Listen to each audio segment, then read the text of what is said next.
que se reunía todos los días y siempre ellos acordaban cosas, ¿no? Y Montesinos les pagaba su billete, pero ellos no se reunían a decir cómo vamos a ayudar al país, ellos se reunían para saber cómo van a ganar ellos dinero, cómo se van a enriquecer ellos, ¿no es cierto? Eso es maquinar. Eso es maquinar, es hacer, tomar acuerdos, es pensar, imaginar, coordinar con alguien, pero para hacer algo malo, para hacer algo que para muchos va a ser malo. Entonces, esto es lo que le dice Dios a Ezequiel, que esos 25 hombres que estaban ahí y que eran principales de Israel y que estaban parados en la puerta oriental, así como los grandes, los más importantes, ellos eran personas que maquinaban perversidades y que daban mal consejo en la ciudad. ¿Y cuáles eran los malos consejos que ellos estaban dando? ¿Alguien se acuerda? En ese tiempo estaba predicando Jeremías allá en Jerusalén. Y Jeremías decía, dense por vencidos, cuando venga el rey Nabucodonosor, entréguense, váyanse al exilio. Y estos decían, dando sus malos consejos, decían, no, bueno, ya sí, Ezequiel, el que digo Jeremías será un buen profeta, ¿no? Pero no es para ahora que está hablando. ¿Cuándo ocurrirá? Construyan sus casas, hagan su vida, cásense, tengan hijos, ¿no? No se preocupen. Además, tenemos un ejército fuerte. Nosotros somos invencibles. Nosotros somos como la carne dentro de la olla. ¿Qué nos puede pasar a nosotros? ¿No?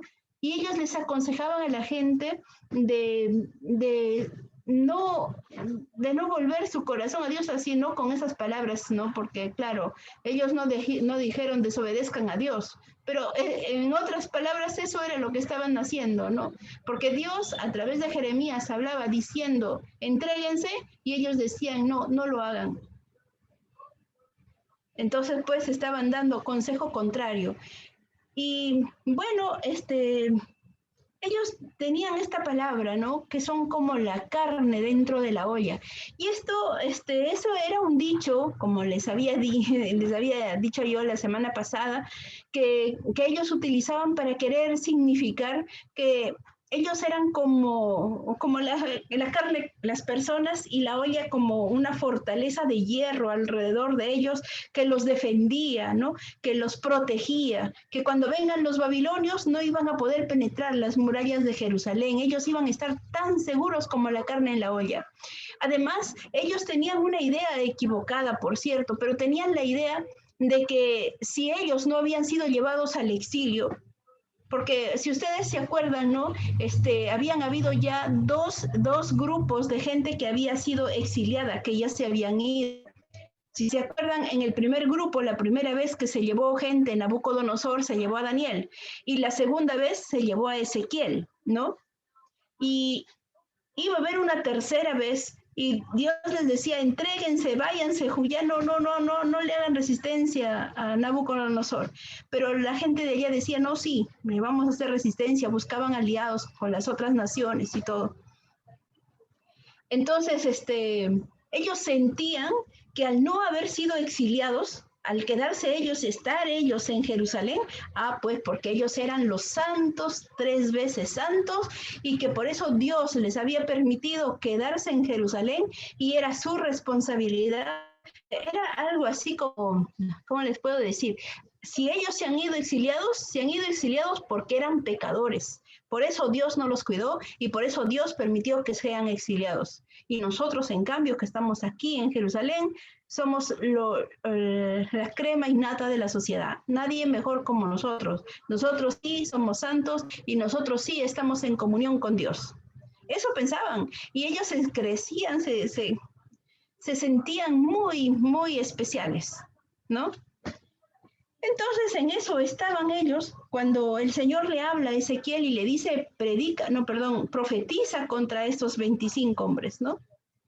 Entonces él comienza a profetizar contra ellos, ¿no? Y dice que ni siquiera ni siquiera había terminado de profetizar cuando cae muerto Pelatías. uno de los principales que estaban ahí. Ahora bien, ¿cómo es esto? ¿Cómo se puede entender? Porque Pelatías estaba en físico en Jerusalén, pero Ezequiel no. Ezequiel había sido tomado en el espíritu y en el espíritu estaba en Jerusalén, pero nadie lo veía. ¿O sí? ¿Ustedes creen que los 25 estaban viendo a Ezequiel?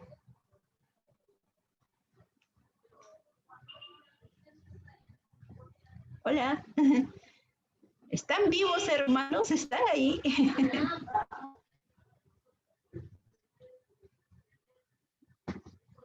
No lo estaban viendo porque él estaba en el espíritu. Él estaba en el espíritu. Y como estaba en el espíritu, no lo estaban viendo. Y entonces, ¿cómo es posible que ni siquiera él dice, ni siquiera terminé de profetizar cuando Pelatías cayó muerto? ¿Cómo se entiende esto? ¿Cómo yo lo analizo? ¿Cómo yo lo entiendo, no? Bien, resulta, estamos nosotros en el espíritu, dice. Ah, Marlene, ¿qué tal? Disculpa. Sí, ya sé, pues yo soy la única que no está en el espíritu, por eso no los escucho. Transpórtate a las casas de tus ovejas. Tengo que ir para allá. Está bien, ahí voy. Bien, entonces, ¿cómo se puede entender esto que Ezequiel estaba profetizando y Pelatías cae muerto? Bueno, según los analistas, según las personas que he leído, ¿no? Los comentarios que han hecho, es que en realidad no se murió ese rato de la visión, sino que cuando él regresa, porque regresa en el espíritu otra vez a Babilonia, regresa su espíritu a su cuerpo, y él escribe cartas, porque él sí comunicaba todo lo que Dios le decía para Jerusalén, se lo enviaba en cartas. ¿No les había comentado yo que ellos tenían comunicación con Jeremías? ¿Estaban en comunicación ellos? Se mandaban cartas a Jeremías, a Ezequiel, Ezequiel a Jeremías, así, ¿no? Y bueno, los principales que tenían que recibir la carta. Y se supone que esta gente ya había recibido la carta de Ezequiel y que cuando estaban leyendo la profecía que estaba en la carta de Ezequiel, Pelatías cae muerto, ¿no? Leyendo lo que está escrito en la carta por Ezequiel. Así lo entienden, ¿no? Bueno, yo la verdad, no sé, me gustaría buscar un libro de historia y poder encontrar este dato para saber en realidad qué pasó con Pelatías, ¿no? Pero yo sí creo que es muy probable que, Pelatías cayó muerto leyendo la carta de Ezequiel. Bien, entonces dice aquí en el versículo 13 que Pelatías cae muerto mientras estaban profetizando, ¿no? su castigo por habérseles subido los humos a la cabeza. Cuando él ve que Pelatías cae muerto, y entonces él deja de profetizar para plantarse, ¿no? Rostro en tierra, a interceder. Y él le dice a Dios, ¿qué, Señor, destruirás del todo al remanente de Israel? Él sabe, Ezequiel entiende que si Pelatías se ha muerto porque estaba en pecado, abiertamente en pecado. Probablemente Pelatías haya sido uno de los principales burladores de los hermanos que se habían entregado, ¿no? Y que se habían dejado llevar a Babilonia. Se supone porque había gente que se estaba, yo voy a decir la palabra, burlando, se estaban burlando de los que estaban en el exilio porque decían, ellos están ahí por pecadores, ellos están ahí porque Dios se olvidó de ellos están ahí porque son malas personas, ¿no? En cambio nosotros sí, pues nosotros, Dios nos cuida, nosotros somos especiales, Dios de nosotros no se apartó, no nos dejó. Es probable que esto haya ocurrido con Pelatías, que él haya sido uno de los que ha estado burlándose de la gente que fue exiliada. Pero no sabemos, no se sabe, solamente se sabe que cayó muerto mientras que estaba profetizando Ezequiel. Luego, ahora sí, entramos a la lección de hoy, ¿no?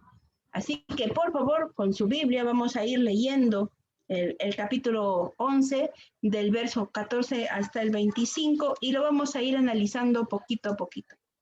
¿Ya? Y vino a mí palabra de Jehová diciendo, Hijo de hombre, tus hermanos, tus hermanos, los hombres de tu parentesco, y toda la casa de Israel. Toda ella son aquellos a quienes dijeron los moradores de Jerusalén, alejaos de Jehová, a nosotros es dada la tierra en posesión.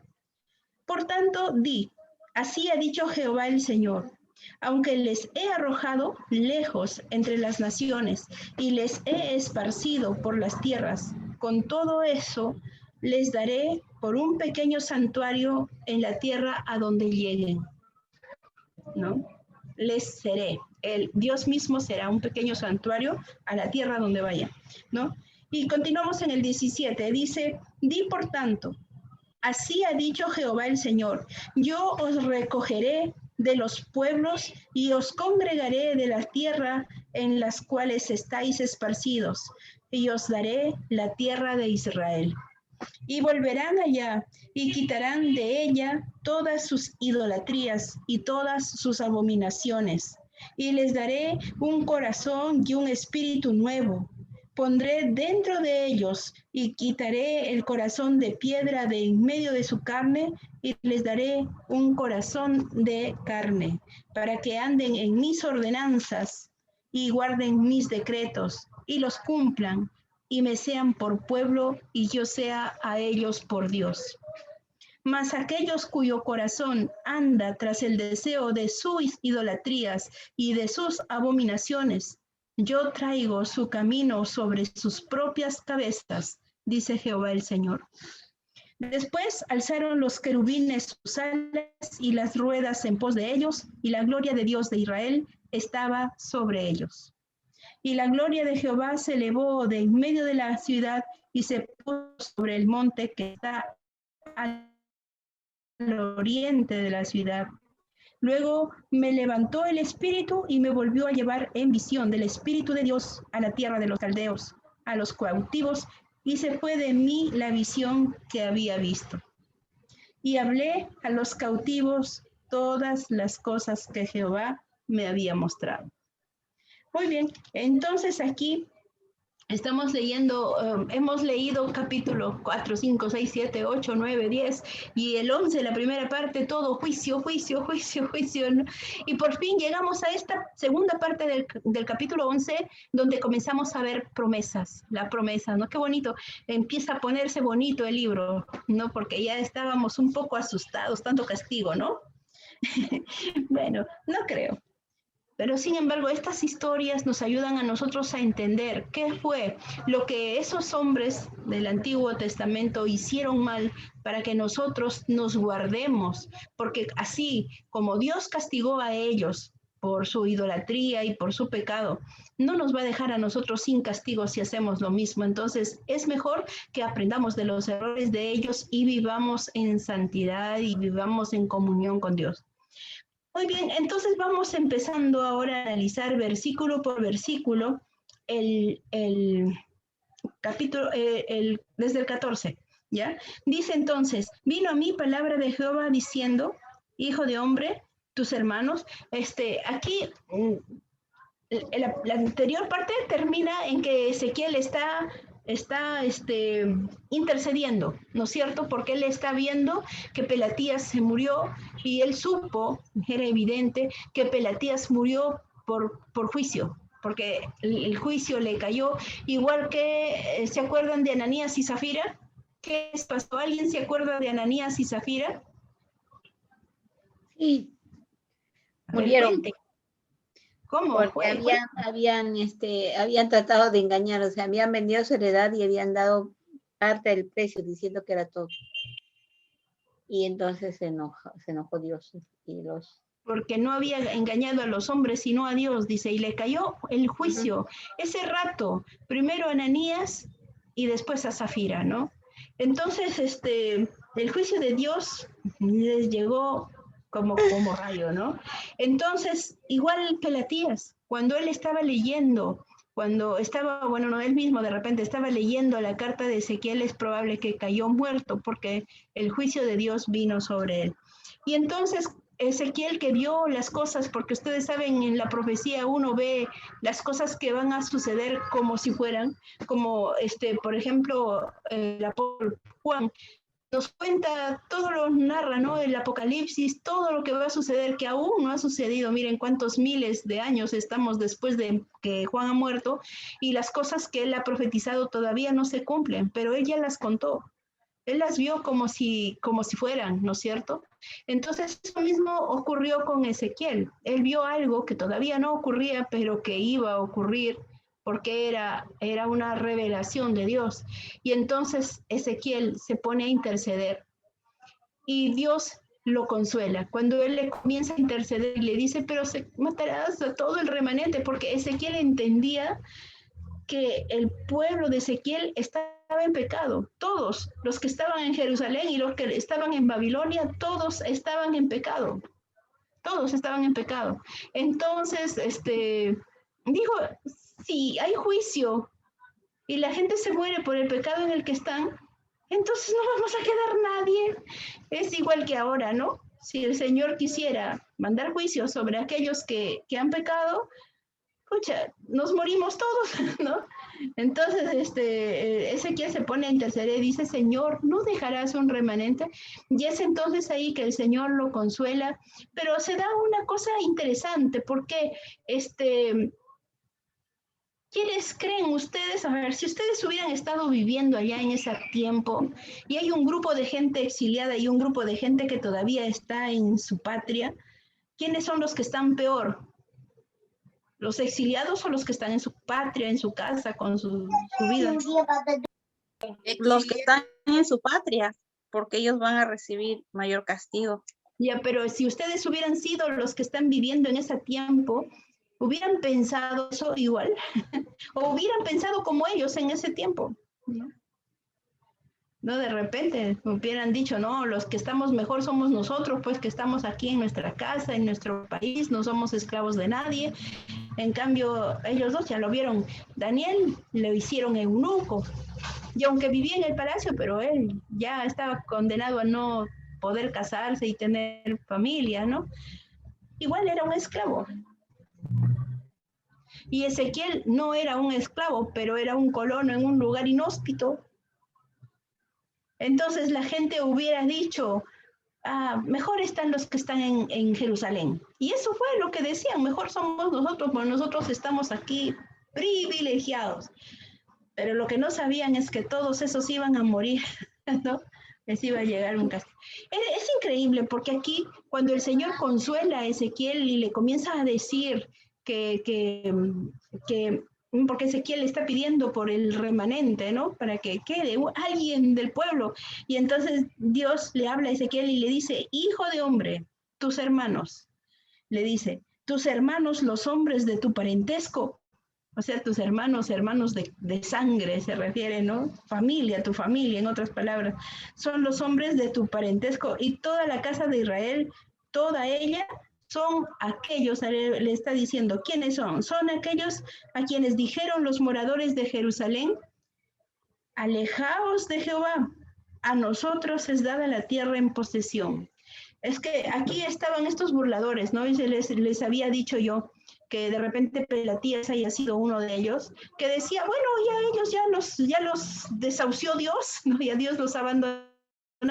Ahora nosotros entremos en sus chácaras, entremos en sus casas, tomemos sus posesiones. Y eso es lo que ellos decían, lo que esta gente, estos 25 principales les aconsejaban al pueblo, expándanse. Ahora hay un montón de gente que ya está, ¿no? Imagínense ahora que una familia entera se murió por el coronavirus, entremos a su casa, ¿no? No sé si alguien sea capaz de aconsejar eso, pero imagínense algo así, ¿no? Yeah. Entremos, expandámonos, hagamos sus campos, nuestros campos, ¿no? Ellos han sido expatriados de su tierra. Pero lo que ellos no sabían es que antes de que, bueno, eso sí lo sabían, pero antes de que ellos ingresen a Jerusalén, antes de que ingresen a vivir en Israel, antes de ellos había otros pueblos viviendo allí, ¿no es cierto? ¿Ustedes se acuerdan qué pueblos vivían antes que ellos ahí?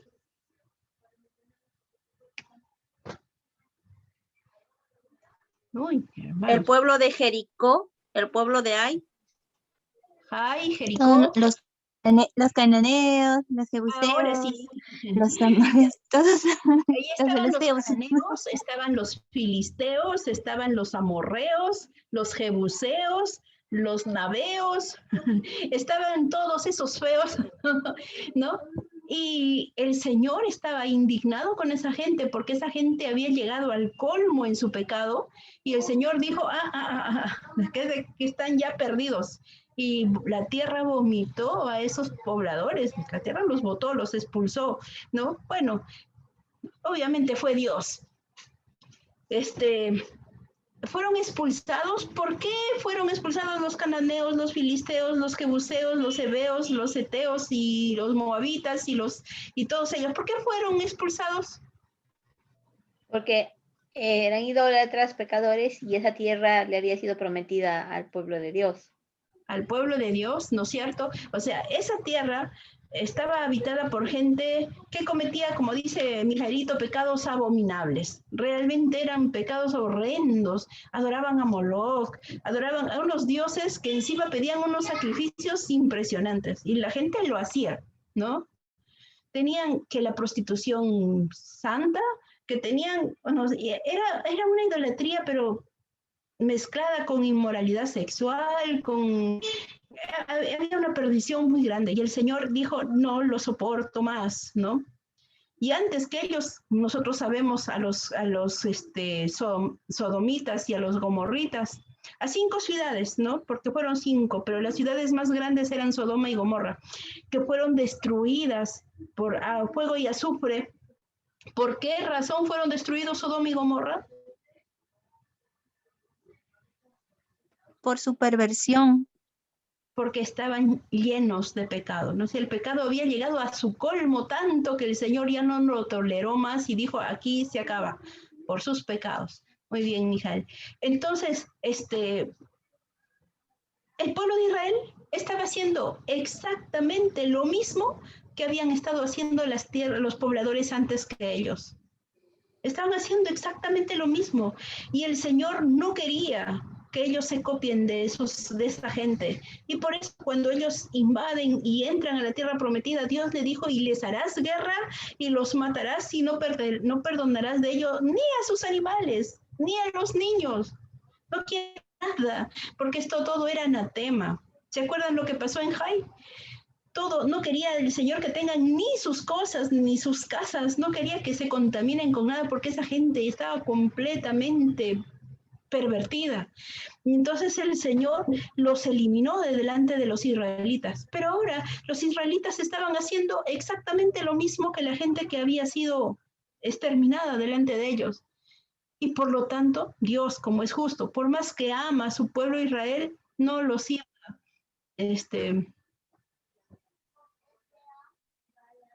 No, Mijalito, fue en Jai. En Jericó hay el robo, pero en Jai perdieron en la guerra. Ya eso seguramente vamos a ver más adelante. O sea, en Jai la guerra fue un desastre total y eso que Jai era un pueblo chiquitito. Y salieron humillados, perseguidos y murieron un montón de gente, ¿no? ¿Por qué? Porque hubo un señor que se le ocurrió quedarse con el manto babilónico y es que estaba tan bonito. Y los lingotes de plata, ¿por qué pues lo iban a desperdiciar tan feo? ¿Por qué quemarlos? Si a él le podían servir tan bien, ¿no? Y entonces cogieron el anatema. Sí, pero o sea, sí, Mijalito, en Jericó ocurrió que se cogió el anatema, pero aparentemente no ocurrió nada. Y lo que pasa es que Dios nos da un tiempo, después de que nosotros hemos pecado, para ponernos a cuentas con Él, para arrepentirnos y para reparar el daño. Pero como no lo hizo, entonces, ¿qué pasó en Jai? Lo que acabamos de decir. Fueron Perdieron. derrotados. Murieron y fueron horriblemente humillados por un pueblo chiquito encima. Siquiera hubieran perdido delante de un pueblo como Jericó, que era grande. No, era un pueblito, es como irse a pelear, a ver, a la campiña de Moche, Trujillo se vaya a pelear contra la campiña de Moche, pues, o sea, no hay que ser abusivos. Y a pesar de eso, salieron apaleados. ¿Por qué? Por el pecado de Acán, me parece que fue, no recuerdo quién fue el que... Sí, acá. Acá. Ya, entonces, el pecado se paga y a veces, lamentablemente, no solo lo paga el pecador, sino toda la gente que está con él, porque si se acuerdan de Acán, ¿murió solo Acán? No, toda su familia fue muerta. Esposa, sus hijos y sus animales y hasta su casa quedó enterrada en el, ¿no? Fue, o sea, cosa seria, el pecado en realidad la gente ahora dice, ¿no? Pero ¿qué daño les puede hacer un matrimonio homosexual, por ejemplo? Si ellos dos se aman, se casan, ¿a quién le afecta? ¿A quién le afecta? A toda la ciudad le afecta, a todo el país le afecta, porque el pecado de uno recae sobre muchos. Y esto es así. Esto, ya me olvidé en qué estaba. Ya, sí. Yo les decía que el pecado del pueblo que había estado viviendo antes que ellos había sido castigado y la gente había sido expulsada y eliminada, ¿no? Ahora, el Señor a Israel, a su pueblo amado, a su pueblo escogido, no lo eliminó como eliminó a los de Sodoma y a los de Gomorra. Solo quiso descontaminar tanta idolatría, porque en Israel habían altares, habían, ¿no?, los lugares altos, los templos, las imágenes, y que hizo descontaminar los montes, las lagunas, hasta el mismo templo lo quiso descontaminar, ¿no? Entonces, y iba a llevarse de Israel a los que sí le obedecieron, a los que sí le hicieron caso, y al resto de gente que no quería escuchar a Dios, ¿qué les pasó? Aquí nos vamos a enterar, vamos a saber qué pasa, porque la palabra del Señor dice bastante claro que las ovejas de Dios, las ovejas del pastor, escuchan la voz de su pastor, la conocen y la obedecen, ¿no? En cambio, los que no conocen la voz de su pastor, por más que el pastor grite, llame, no obedecen. Y entonces se mueren, pues se los come el lobo, ¿no? Entonces aquí lo que nosotros estamos viendo es que hubo gente que sí,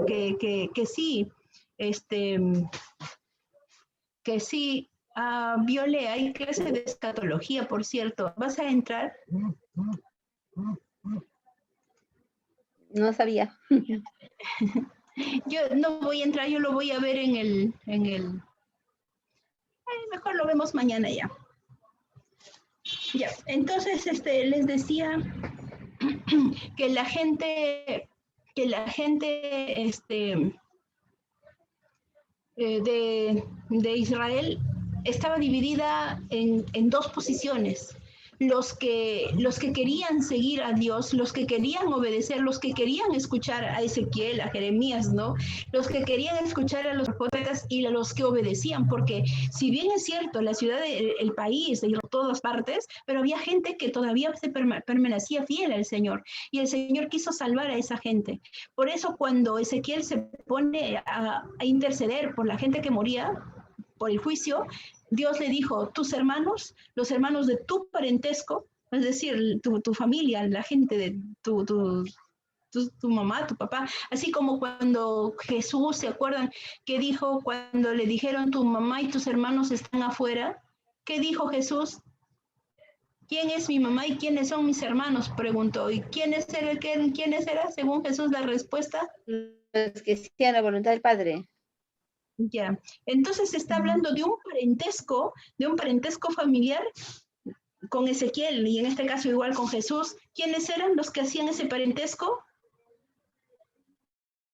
Los que, hermanos, Los obedecen. de Ezequiel eran los que obedecen, ¿no es cierto? Los que obedecen. Nosotros, por eso nosotros nos llamamos hermanos, ¿no es cierto? Somos un mismo parentesco porque nosotros estamos unidos en un mismo amor y un mismo deseo de obedecer a Dios en en todo tiempo.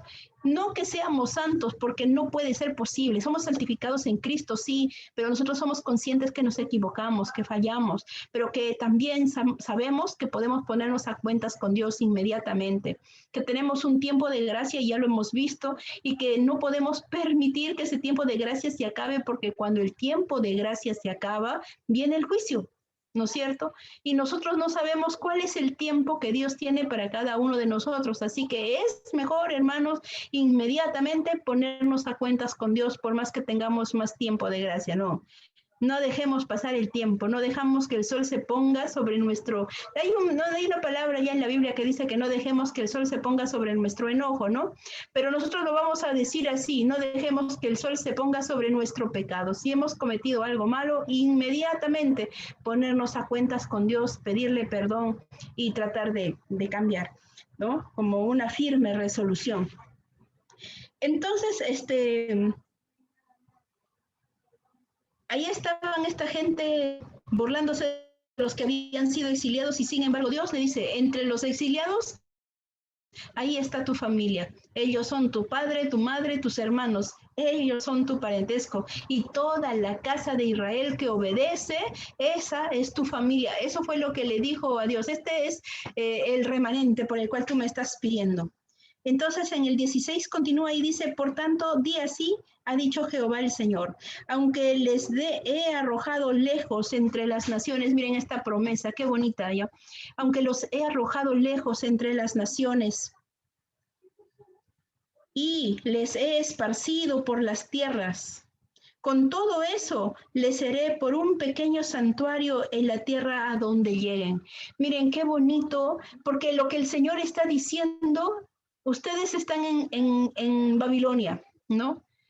Y Babilonia todavía, hermanos, tiene un significado espiritual. ¿Qué significa espiritualmente para nosotros Babilonia?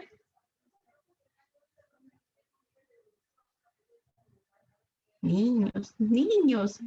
Me siento como su profesora de David. Pecado. Pecado, ya, el mundo. Está bien, efectivamente, están en lo cierto.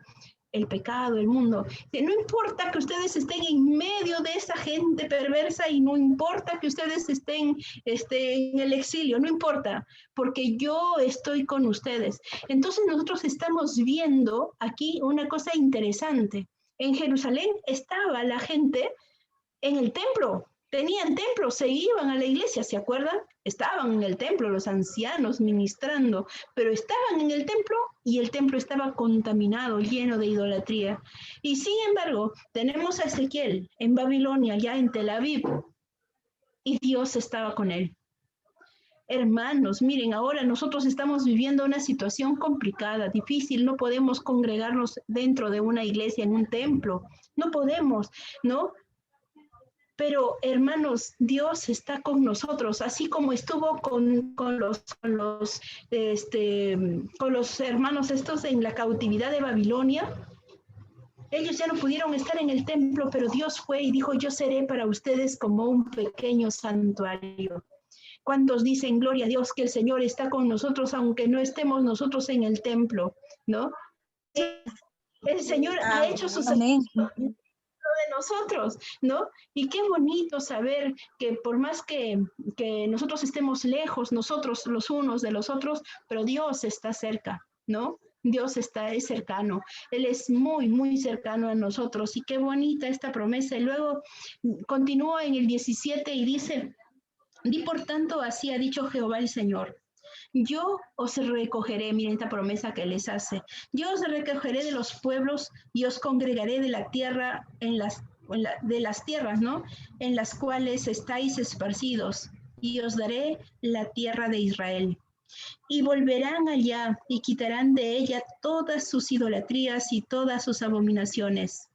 Y les daré un corazón y un espíritu nuevo, pondré dentro de ellos. Y quitaré el corazón de piedra de en medio de su carne, y les daré un corazón de carne en mis ordenanzas. Miren qué palabra tan hermosa. Y esta palabra que tuvo cumplimiento 70 años después del primer exilio, porque esto también fue una lucha cuando se cumplen los 70 años, pero ¿de cuándo? Del primer exilio, del segundo exilio, del tercer exilio, y así es, ¿no? Ya cuando lleguemos más adelante nos vamos a fijar en estas cosas, ¿no? Cuando leemos a Geo, cuando leemos los profetas menores que son bien, bien interesantes, eh, miren hermanos, se cumplieron 70 años, la tierra se purificó y la gente vuelve a Jerusalén de acuerdo a lo que Dios había prometido. Dios había dicho, ustedes están lejos del templo, pero ¿para qué quieren un templo? Porque yo estoy con ustedes. ¿Qué será más importante, hermanos? Los de Jerusalén tenían el templo y podían ir al templo y estar en el templo, ¿no? Y los de Tel Aviv y los de Susa también, como Daniel, no tenían templo. Y la única esperanza que ellos tenían para sentirse cerca de Dios era arrodillarse mirando hacia el oriente, creo que es, bueno, hacia Jerusalén.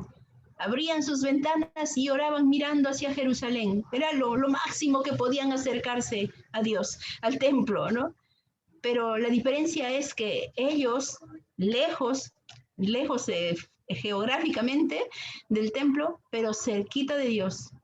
Y los otros, ahí tenemos a Pelatías, ¿no? En el templo, pero sin Dios.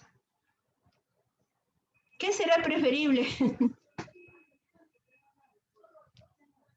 A veces hay gente que va a la iglesia, pero su corazón está lejísimos de Dios, lejos de Dios.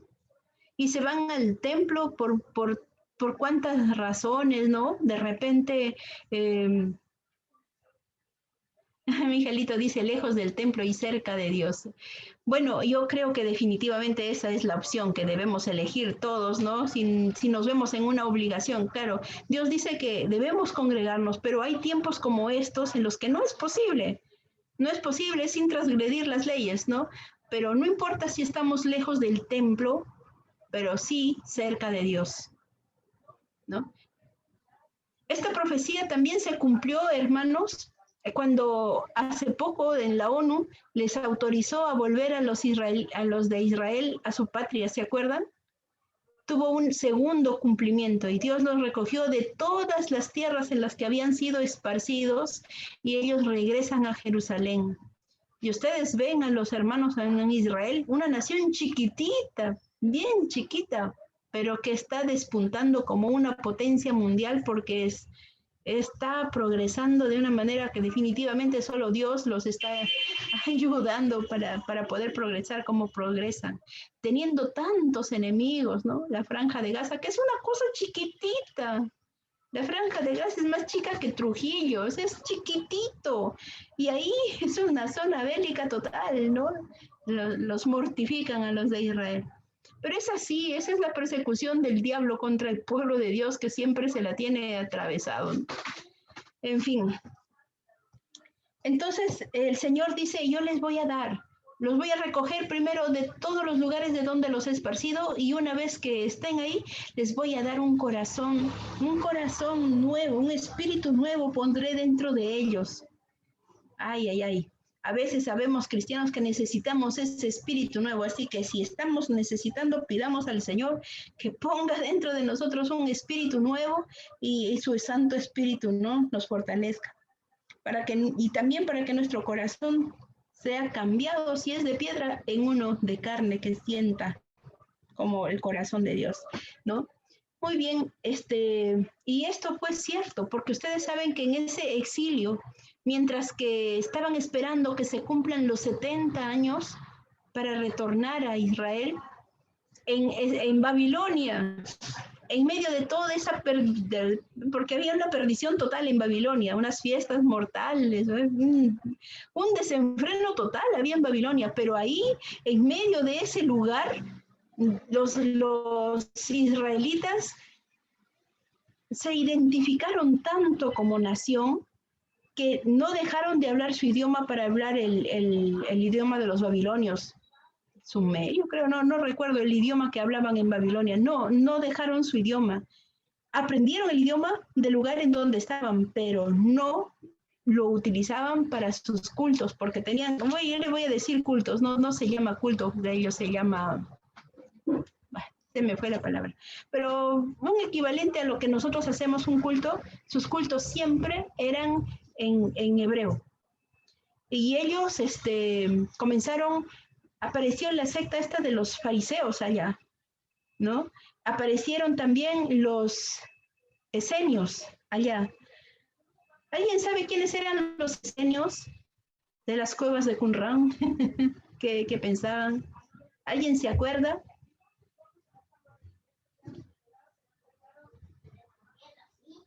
Los que querían preservar las costumbres hebreas sin mancha. Completa y total, y tenían un corte, ¿cómo se llama? Profético, un corte apocalíptico, ¿no? Ellos siempre estaban esperando el fin, ¿no? Lo que enseña Juan el Bautista de cómo será el fin del mundo, la persecución. Entonces ellos, los esenios, a diferencia de los fariseos, porque los fariseos sí consideraban que sí, esas cosas podrían ocurrir, pero que le daban mucha importancia al cumplimiento de la ley en perfección total, o sea, sin que te pases ni un gramo, ni un paso, ni un trabajo extra, o sea, fueron demasiado ortodoxos, ya como se puede decir, los fariseos querían ser más papistas que el Papa, ¿no? Y fueron muy, muy cuidadosos de guardar la ley, la Torá y las tradiciones. Pero los esenios, ellos más bien decidieron renunciar, hacer como hacen los sacerdotes católicos, seguramente ustedes han oído hablar que hay monasterios de ¿cómo se llama? De aislamiento total. ¿Cómo? Monasterios De clausura. de clausura, ajá, monasterios de clausura donde no tienen nada que ver con el mundo y se consagran a la oración, se consagran mucho a hacer ayuno, ¿no? Bueno, eso de los que hicieron los católicos, antes que ellos lo hacían los esenios, ¿no? Y los esenios aparecen en este tiempo de Babilonia, ¿no? Y ellos comienzan a enseñar las profecías apocalípticas, porque ya desde antes de Juan existían, ¿no? Ya estaba, ¿cómo se llama? El que se lo llevó Dios y que no murió. Enoc había hecho profecías apocalípticas bien interesantes, así que si tienen tiempo, hermanos, léanse el libro de Enoc. Es interesante, ¿eh? Es bien interesante. Bien, entonces, todo esto para guardar y para preservar la ley y los profetas fue,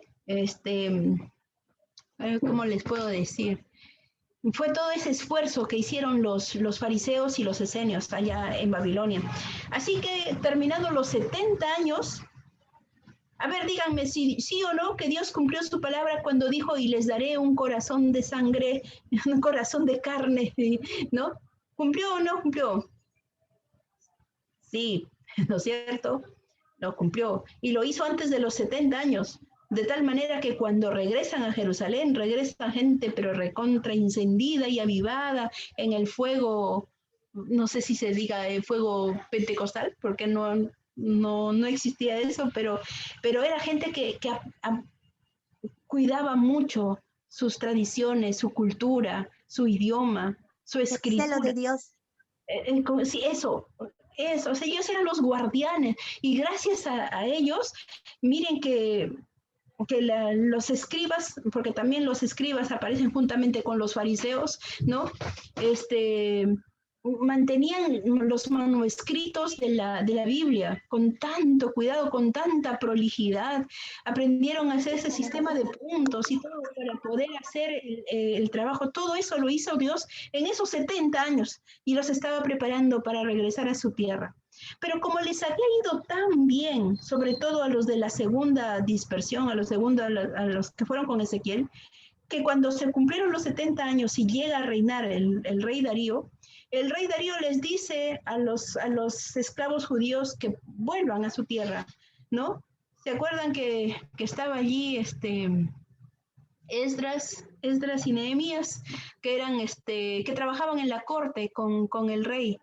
Y un día estaba llorando ahí, uno de ellos, no me acuerdo, Nehemías me parece, ¿no? Era el copero del rey. Y dice, ¿qué te pasa, Nehemías? Dice, es que me he enterado que han destruido el templo de Jerusalén. Y Ciro, el rey Ciro, que había sido profetizado muchos años antes de que aparezca Ciro, ¿no? Y que iba a ser el que los iba a defender, ¿se acuerdan? Ciro era un poco supersticioso y él no quería ofender a ninguno de los dioses, a ninguno, no importa qué dios, o sea, no importa el dios que sea, él quería estar bien con todos los dioses existentes en ese tiempo. Así que cuando Nehemías le dijo que es su Dios, ¿no? Su templo, Ciro les da la orden para que regresen y reconstruyan el templo. Y entonces regresan a reconstruir el templo. Pero no todos quisieron volver. Imagínense, se supone que deberían anhelar, volver, mi casa, mi tierra, ¿no? Mi país, mi mundo, otra vez, ¿no? Pero no quisieron porque habían prosperado mucho en Babilonia y se habían hecho comerciantes, habían dejado la vida campestre, la vida de la agricultura y la ganadería y se habían dedicado al comercio y les había ido muy bien, los judíos empezaron a prosperar. Realmente los judíos han prosperado mucho en el área del comercio, las finanzas y ahora pues en el área de la tecnología, ¿no? Y por esa razón, como ellos habían prosperado, ya tenían allí bien instaladas sus cosas, ya no quisieron volver. Pero sí hubo un grupo bastante importante que vuelve a Israel, cumpliéndose esta promesa que el Señor nos da, y ya lo vamos a ver más adelante también. El Señor les dijo que les iba a dar ese corazón así firme para que puedan andar en sus ordenanzas, y vaya que lo cumplió, ¿no? Vaya que lo cumplió. Yo no creo que sea fácil hacerse senio, ¿no? O decir, bueno, yo soy mujer, me haré monja de clausura. No es muy fácil, ¿no? Bueno, pero monja, bueno, bueno, porque son idólatras, ¿no? Pero me refiero, o sea, renunciar a tu vida y todo por seguir a Dios y sus enseñanzas no es muy fácil, ni siquiera en el mismo pueblo cristiano, ¿no? También eso depende del llamado que el Señor nos haga, porque, por ejemplo, los misioneros, caballeros, tienen que renunciar a todo, su carrera, su familia, el Señor lo llama y adiós, chao, me voy, ya regreso, y después le dice, vuelve, ándate al otro sitio, y bueno, uno tiene que estar a lo que Dios diga, ¿no? Pero que Dios también da su galardón. Entonces acá dice el Señor que les va a dar un corazón nuevo y un espíritu, o que dice, les daré un corazón y un espíritu nuevo, ¿no? Les daré un corazón y un espíritu nuevo pondré dentro de ellos, y quitaré el corazón de piedra de en medio de su carne, y les daré un corazón de carne. Esta es la promesa. Y dice, ¿para qué? Para que anden en mis ordenanzas y guarden mis decretos y los cumplan, y me sean por pueblo y yo sea a ellos por Dios. Si bien es cierto, los fariseos entraron, me refiero, los fariseos, si ustedes se acuerdan cuando Cristo vino al mundo, los que más se le opusieron fueron los fariseos, ¿no es cierto? Los fariseos fueron los que más se le opusieron a Cristo. Ni siquiera los saduceos, ¿no? Los fariseos eran los más opositores. Pero cuando los fariseos nacieron como secta judaica, ellos más bien era al revés de lo que había llegado a suceder después, ¿no? Básicamente los fariseos al comienzo eran hombres fervorosos, completamente entregados a buscar la voluntad de Dios. Eran hombres dedicados, consagrados, siempre estaban ayunando, siempre estaban cumpliendo los mandamientos de Dios a forma cabal. Amaban a Dios sobre todas las cosas, lo buscaban, ¿no? Pero poco a poco, como siempre va ocurriendo, las cosas se van enfriando, va quedando como pierden ese primer amor, no sé cómo decirlo, pero la cosa es que los fariseos del tiempo de Jesús ya solamente eran la cáscara, no la apariencia.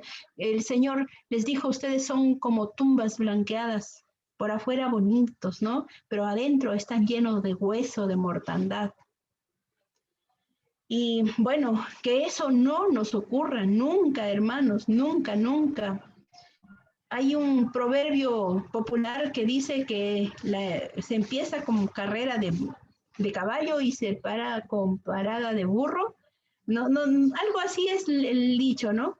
Pero lo que quieren decir es que lo que quieren dar a entender es que si hemos empezado con brío, debemos terminar con ese mismo brío, con esa misma fuerza, con ese mismo ímpetu, y no de entusiasmarnos y decir vamos a hacer esto y a las finales dejarlo inconcluso a la mitad, ¿no? En fin, que Dios nos guarde y nos permita poder seguir la carrera, ¿no? Hasta el final, poder seguir, y no que nos pase como le pasó a los fariseos, que empezaron tan bien y que terminaron siendo opositores a Dios. Bien, entonces continuamos en el versículo 21. Dice, mas aquellos cuyo corazón anda tras el deseo de sus idolatrías y de sus abominaciones, yo traigo su camino sobre sus propias cabezas, dice el Señor, ¿no? Bueno, y esto es lo que nosotros vimos allí en el capítulo 4, me parece, cuando Dios le dice a Ezequiel que se rape completamente su cabello y que luego a su cabello lo separe en 3 montoncitos, ¿no? Y que a uno lo disperse, que a otro lo corte, lo haga picadillo y que a otro grupito lo amarre en su manto, ¿no? Básicamente esa profecía que hace Ezequiel es sobre 2/3 de la población, o sea, la mayor cantidad de población de gente, le iba a caer juicio, y un juicio de muerte, ¿no es cierto? Y muerte bastante cruel, porque bueno, picadillo, ¿no? Y solo un 1/3 iba a quedar firme. Y esto fue lo que ocurrió a estas personas. Lo que dice aquí el versículo 21, son las personas cuyo corazón anda tras el deseo de sus idolatrías y de sus abominaciones. Yo, dice el Señor, traigo su camino sobre sus propias cabezas. Eso es lo que está diciendo el Señor, ¿no? Eso fue lo que ocurrió. Eso fue lo que ocurrió. Gracias, Lucho.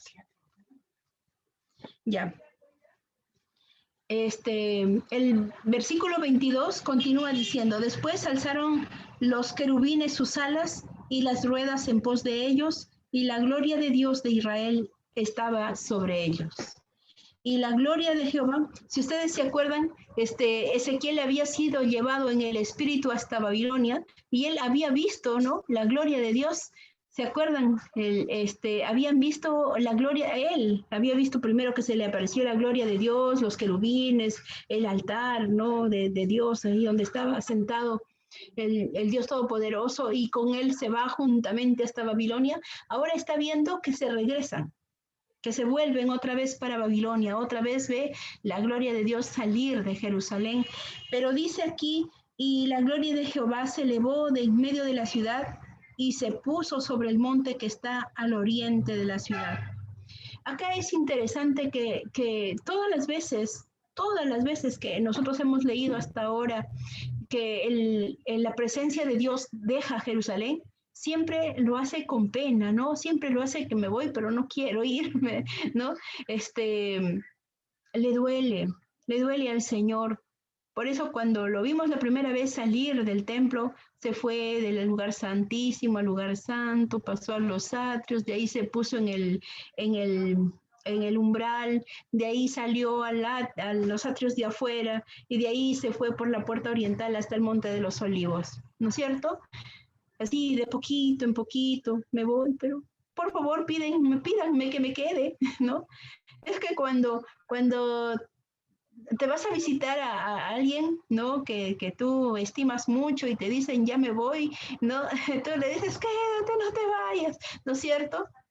Y a la persona que se quiere ir dice, güey, yo me quiero quedar, por mí me quedo, ¿no? Pero tengo que irme. Bueno, la cosa es que Dios estaba esperando como que le pidan, quédate, te estoy dando la oportunidad, pero la gente nunca le pidió quédate y el Señor se tuvo que ir. Y nosotros vemos, por ejemplo, en Lucas, ustedes por allí, por favor, abran su Biblia, Lucas capítulo 19, versículo 41. Es interesante, esto es algo que pasa con Jesús, ¿no? Y también en ese mismo monte de los olivos, el famoso monte, ¿no? Que está ahí a la puerta oriental de Jerusalén. Leo. Sí, por favor, Marlene. Y cuando llegó cerca de la ciudad, al verla, lloró sobre ella. Continúa. Diciendo, Esa profecía. ya, diciendo, oh, si también tú conocieses a lo menos en este tu día lo que es para tu paz, mas ahora está encubierto de tus ojos, porque vendrá días sobre ti cuando tus enemigos te rodearán con vallado y te sitiarán y por todas partes te estrecharán y te derribarán a tierra y a tus hijos dentro de ti y no dejarán en ti piedra sobre piedra por cuanto no conociste el tiempo de tu visitación. Amén. Miren, qué bonita palabra, ¿no? Aquí Jesús está también en el mismísimo sitio, ¿no? Después de cuántos años humanos, me refiero, está ahí y dice, y él mira desde ese lugar hacia la ciudad y llora. Y llora porque dice, no puede ser posible, ¿no? Lo que nos ha leído Marlene, dice, sí, oh, si también tu corazón, si tú también conocieres, ¿no? A lo menos en este tu día, lo que es para tu paz, ¿no? Yo estaba conversando con una hermanita que estaba preocupada por su sobrina, ¿no? Ella estaba preocupada por su sobrina porque estaba mal y me decía, pero mi hermana no cree en Dios, ¿no? Esto me decía ella. Si tan solo ella supiera, ¿no? Me comentaba ella, si tan solo ella supiera con cuánto Dios la puede ayudar y le puede dar paz en este tiempo que está pasando, pero ella no quiere creer, ¿no? Y yo oro por mi sobrina, pero no es lo mismo que si fuera su mamá orando. Entonces, la hermanita estaba triste por esta situación. Nosotros que somos cristianos y nosotros que sabemos, ¿no? Cuánto Dios nos ayuda en estos tiempos complicados, en tiempos difíciles, cuánto nos fortalece, porque cuando estamos pasando en tiempo complicado, en tiempo difícil, sentimos que las fuerzas se nos acaban, que ya no podemos seguir, pero el Señor nos renueva las fuerzas, nos da paz en medio de la tribulación, del problema. El Señor nos da esperanza. El Señor nos ayuda de una forma increíble, ¿no? Entonces, ella quería que eso lo conociese su hermana, pero su hermana se negaba a conocerlo. Y esto mismo es lo que ocurre aquí y lo que nos dice Jesús, ¿no? Oh, si también tú conocieras a lo menos en este tu día lo que es para tu paz. Pero ¿qué pasaba? Más ahora está encubierto de tus ojos. Está ahí delante tuyo y no lo ves. Dios, Jesús lloraba, ¿no? Porque vendrán días sobre ti cuando tus enemigos te rodearán con vallado y te sitiarán por todas partes, te estrecharán y te derribarán a tierra y a tus hijos dentro de ti y no dejarán de ti en ti piedra sobre piedra por cuanto no conociste el tiempo de tu visitación. Esto es lo que dice Jesús, ¿no? Cuando Él estuvo en su forma humana aquí en la tierra, parado en ese mismo lugar, llorando porque sabía lo que venía para Jerusalén y Jerusalén no entendía lo que era para su paz, no quería verlo. Igual aquí nosotros estamos viendo otra vez Dios en su gloria, se para en ese lugar, en este monte de los olivos, ¿no? Y está allí esperando, por favor, llámenme, déjenme aquí, no permitan que me vaya, pero nadie le pidió quédate. Y él se tuvo que ir. A Dios le duele dejar a su pueblo, por más pecador que sea, por más, acá mi sobrina dice, mi sucio raterable, ¿no? Por más malo que sea, no importa, el Señor lo ama y está esperando que su corazón se ablande, que su corazón se haga ya no un corazón de piedra, sino un corazón de carne que sienta, que se arrepienta. Pero la gente, a pesar de que Dios está ahí tocando y llamando a la puerta del corazón, no quieren saber nada de Dios y se niegan a recibir esa esperanza, porque recibir a Dios no es ahora ser el siervo de Dios como una carga pesada, la que tener que no tener que ser el esclavo de alguien, sino es más bien que ahora soy familia de Dios, ahora Él es mi Padre, ahora Él es mi amigo y ahora yo puedo sentir su presencia, su abrazo, su ayuda y someterse a sus mandamientos, someterse a sus leyes no es ni siquiera una carga pesada, ¿no? Es algo bonito, es algo que te llena el corazón, que te llena la vida y que te es útil a ti antes que al mismísimo Dios, porque que tú ofrendes, que tú diezmes, o que tú ayunes, o que tú hagas cualquiera de esas cosas que el Señor pide, a Dios no lo hace ni más rico, ni más pobre, ni lo hace mejor Dios, ni le ayuda en nada, porque ¿qué puede ser, no? En realidad el único beneficiado es el que canta, es el que adora, es el que le sirve, el que obedece. Solo nosotros somos los únicos beneficiados. Bueno, y aquí nosotros estamos viendo cómo a Dios le dolió el corazón dejar a Israel, pero lo dejó porque el pueblo no quería saber nada con Dios. Luego dice, me levantó en el espíritu y me volvió a llevar en visión del espíritu de Dios a la tierra de los caldeos, a los cautivos. Y se fue de mí la visión que había visto, ¿no? Se fue la visión que había visto, dice, y él ahora ya nos está diciendo el espíritu del 11, entonces el capítulo 11 es Ezequiel es llevado en el espíritu hasta Babilonia y de Babilonia es llevado de retorno, perdón, hasta Jerusalén y de Jerusalén es llevado de retorno a Babilonia. Y ha regresado a Babilonia, estaban ahí los ancianos, acuérdense, ¿no? Habíamos dejado la acción. El cuerpo de Ezequiel estaba ahí, ¿no? Delante de los ancianos que seguramente estaban angustiados de saber qué le pasó a Ezequiel y de repente vuelve en sí. Y cuando él vuelve, oh maravilla, se le abre la boca y dice, y hablé a los cautivos todas las cosas que Jehová me había mostrado, ¿no? Y es interesante, hermanos, porque el Señor, nuestro Dios, nos muestra cosas todo el tiempo, a través de las cosas que nosotros vemos en nuestro diario vivir. Lo interesante es que nosotros tenemos que abrir la boca y hablar lo que el Señor nos ha enseñado, porque ¿se acuerdan ustedes de Nicodemo? ¿Alguien se acuerda de Nicodemo?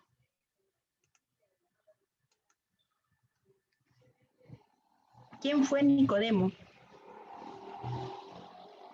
Era un principal que se acercó a Jesús de noche para preguntarle con respecto a la vida eterna, que cómo era que un hombre podía nacer de nuevo.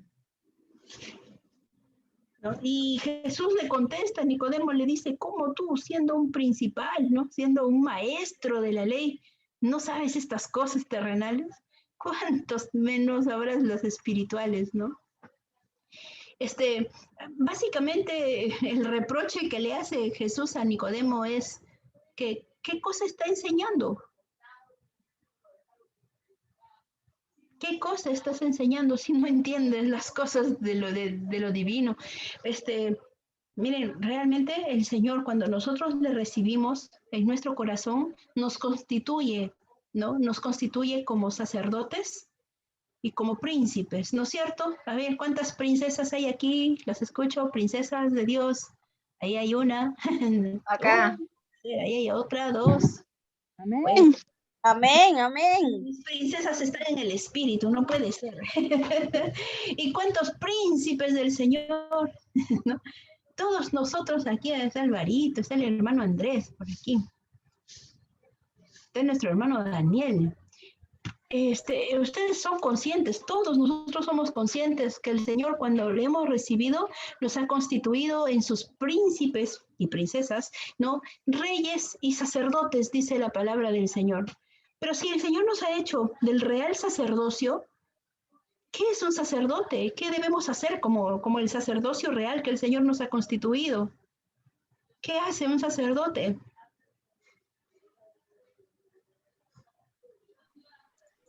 Intercede ante Dios. ¿Solo intercede? Sí, es una de las funciones más importantes que hace. La palabra de Dios. Predica, enseña, ministra. Ministra. Básicamente lo que un sacerdote hace es ser un puente, porque el sacerdote viene de la palabra pontífice, que significa puente, un puente entre Dios y los hombres, ¿no? Para que yo pueda acercar a una persona a Dios, yo tengo que hacerle asequible el camino a Dios, tengo que predicarle. Pero ¿cómo yo le predico si estoy como Nicodemo? ¿No? Acuérdense, porque Jesús, le hablando a Nicodemo, le dice, ¿qué eres tú, maestro de la ley? Y no sabes, ¿no?, qué es nacer de nuevo. Si esto no lo sabes, que es terrenal, que es algo que debes explicarlo a diario, cuánto menos sabrás las cosas del Espíritu, ¿no? Esto fue un reclamo que Dios le hace, a una llamada de atención que Jesús le hace a Nicodemo, y que nos puede hacer a nosotros si es que no nos ponemos, como dice Charito, abusadillos, ¿no? Si no nos ponemos a estudiar la palabra del Señor, si no nos ponemos a meditarla, si no nos ponemos a estudiarla primero para nosotros entenderla, para nosotros vivirla, pero también para compartirla con los demás. Hermanos, no vayamos a estar enseñando lo que yo creo, lo que yo pienso a mi manera. Nunca, jamás, hermanos. Nosotros hay que enseñar lo que Dios dice, lo que Dios quiere y a la manera de Dios, ¿no? Porque ustedes pónganse en este caso, imagínense que ustedes contratan a una persona para que trabaje en su casa, ¿ya? Y les ayude en la limpieza y en la cocina, ¿ya? Y la persona que ustedes contratan decide, esta señora no sabe, acá Marlene Antonio no sabe, yo voy a regar el jardín, voy a ir a pintar la casa del vecino, todo lo voy a hacer a mi manera. Hermana Marlene Antonio, llega a fin de mes, ¿usted le paga? Es más, si llegará a fin de mes, porque no es a la manera del que está sirviendo, es a la manera del que contratan. ¿No? Entonces es igual, nosotros tenemos que entender que a Dios no lo podemos servir a mi manera, no, no, no y no. A Dios no se lo sirve a nuestra manera, a Dios se lo sirve a como Él quiere ser servido. Él es el Señor, Él ordena, Él manda y nosotros obedecemos. Nos guste o no nos gusten las cosas que Dios manda, eso es lo que tenemos que hacer, ni nada diferente a eso. Amén. Bien, entonces aquí tenemos a Ezequiel de vuelta en Babilonia, hablando con los cautivos, ¿no? Las cosas que Dios le había mostrado. Y aquí estamos nosotros, ¿no? Aquí, Trujillo, Lima, Huancayo, Paita, teniendo que enseñar las cosas que el Señor nos ha hablado, porque nos ha hablado, ¿no? Tenemos que enseñar las cosas conforme Dios nos enseña a nosotros. Muy bien, hermanos, entonces, esta ha sido la meditación del día de hoy y vamos a orar para cerrar este estudio. Y Diane, ¿tú crees que nos puedes ayudar en la oración, por favor? Porque ya mi garganta está seca. Dice, al que predica y al que canta se le seca la garganta. A ver. Amado Señor, gracias por el privilegio de que podemos reunirnos, de que hemos podido, Señor, escuchar y entender estas cosas que están narradas durante tanto tiempo en un libro que existe en la mayoría de las casas, pero que muchas veces no es leído, Señor. Gracias, Señor, porque tú nos abres los ojos a una verdad espiritual, nos abres los ojos, aun cuando son acontecimientos pasados hace tanto tiempo, tiene mucha aplicación en el tiempo actual. Señor, permite que podamos entender, permite que estemos, como dice nuestra pastora Auri, aguzados, que estemos listos para que tú no nos presentes reclamos como lo hiciste con Nicodemo, con justa razón, porque él era un maestro de la ley. Y siendo maestro de la ley y sacerdote, estaba en la obligación de conocer. Y nosotros como príncipes y sacerdotes, real sacerdocio, dice tu palabra, hijos del Altísimo, también tenemos la obligación de conocer las cosas del Padre y las cosas espirituales. Señor, ayúdanos a entender, ayúdanos a interiorizar, a hacer nuestra estas palabras y hacerla, Señor, vivir conforme a lo que tú dispones, para que no caigamos en errores, Señor, para que no seamos destruidos, para que no caigamos en vanagloria, Señor, como lo hicieron los que se quedaron en Jerusalén pensando que ellos eran los privilegiados, los escogidos de Dios, mientras que sus compañeros, sus hermanos habían sido cautivos, llevados como esclavos a otro lugar. Pero Señor, ellos siguieron con su corazón puesto en ti, con sus ojos puestos en ti, tú no los abandonaste. Pero a los que se quedaron tranquilamente y descuidaron su vida espiritual, Señor, también tú los destruiste. No queremos, Señor, ser destruidos. No queremos, Señor, que tú nos reclames con respecto a lo que tenemos que hacer o lo que tenemos que decir o lo que deberíamos conocer. Por eso necesitamos, Señor, que tu Santo Espíritu nos enseñe, nos guía. Gracias por la enseñanza de esta noche. Gracias, Señor, por las enseñanzas que vendrán. Gracias por lo que aprenderemos a lo largo del tiempo. Enséñanos también, Señor, en nuestros trabajos seculares para poder hacer un trabajo de excelencia, para que no seamos avergonzados delante de los hombres, Señor, conforme a tu palabra. Los hijos de Dios no deben ser avergonzados, Señor. Te agradecemos por esta reunión. Te pedimos, Señor, que tu presencia nos acompañe todo el tiempo, Señor, aun cuando después que se cierre esta sala, todo el tiempo, Señor, todos los días de nuestra vida. Y que sea, Señor, un aliciente, que sea un estímulo para que podamos seguir viviendo y perseverando en las cosas tuyas. Señor, gracias una vez más por este día, por esta enseñanza. Bendice a nuestra pastora. Dale más sabiduría para que nos pueda enseñar y guiar al pueblo, Señor. Dale fuerzas para que pueda también ministrar, para que pueda orar por la congregación y todo lo que tú sabes, Señor, que su corazón anhela. Ayúdala, Señor, restablece su cuerpo físico y fortalece también su cuerpo espiritual. Gracias, Señor, nos despedimos de esta reunión con gratitud a ti y con expectativa de lo que harás en nuestras vidas en las próximas horas. Y también, Señor, en el nombre de Jesús,